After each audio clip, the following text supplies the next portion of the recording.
সংসার করতে ভালো লাগবে। আমার মা ঘরে একা থাকে, কি করে কি খায় আমি জানি না।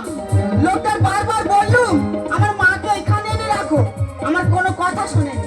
আজকের বাড়ি আসুক, এলে বলবো হয় আমার মার এইখানে আনবে, আর না হয় আমি বাপের বাড়ি চলে যাব। দাদা ভাগ্য দেখো, আমি একজন শিক্ষিত ছেলে, চাকরির কল এলো, টাকা ঘুষ দিতে পারিনি বলে চাকরিটা হলো না। কি করে খাবো? গরিব জীবনে বাঁচতে হলে যাই হোক একটা ব্যবসা বাণিজ্য করতে হবে। হকারি করে খাচ্ছি।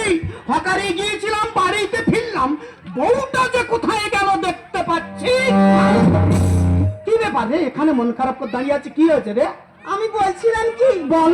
আমার মাকে এখানে এনে রাখলে ভালো হয় না? ও তোর মায়ের জন্য খুব মন খারাপ হচ্ছে। এক কাজ কর, এই মুহূর্তে মাকে সঙ্গে করে নিয়ে আর চলে আয়, যা। আমি যাব? যা। আরে বাবা, খাই তো আমরা তিনজন লোক, তা তিনজনের ভিতরে কি একজনের চলাচল হবে?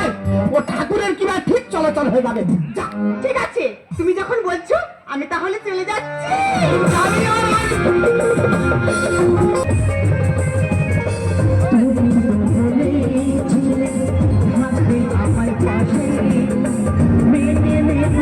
হ্যালো, মধ্যে কেউ থাকবে না, সবাই আটকালিতে একটু আটকালো।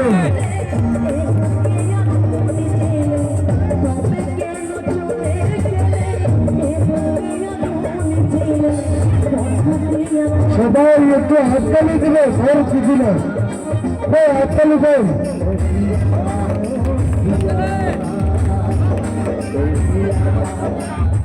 এই খোকা, বাবা বৌমা কোথায়? তোমার বৌমা তোমার বেহানে আনতে গেছে বাবা। আচ্ছা, বেশ ভালো। বাবা ব্যবসায় গিয়েছিলাম, ঠিক ফলাফল করতে পারিনি। এই কেন? এবার খারাপ, মার্কেটে সেরকম লোকজন নেই। আচ্ছা, বিক্রি যা করেছিলাম, ফেরার পথে তোমার জন্য একটা ভালো জিনিস কিনে এনেছি বাবা। এই কি জিনিস খোকা?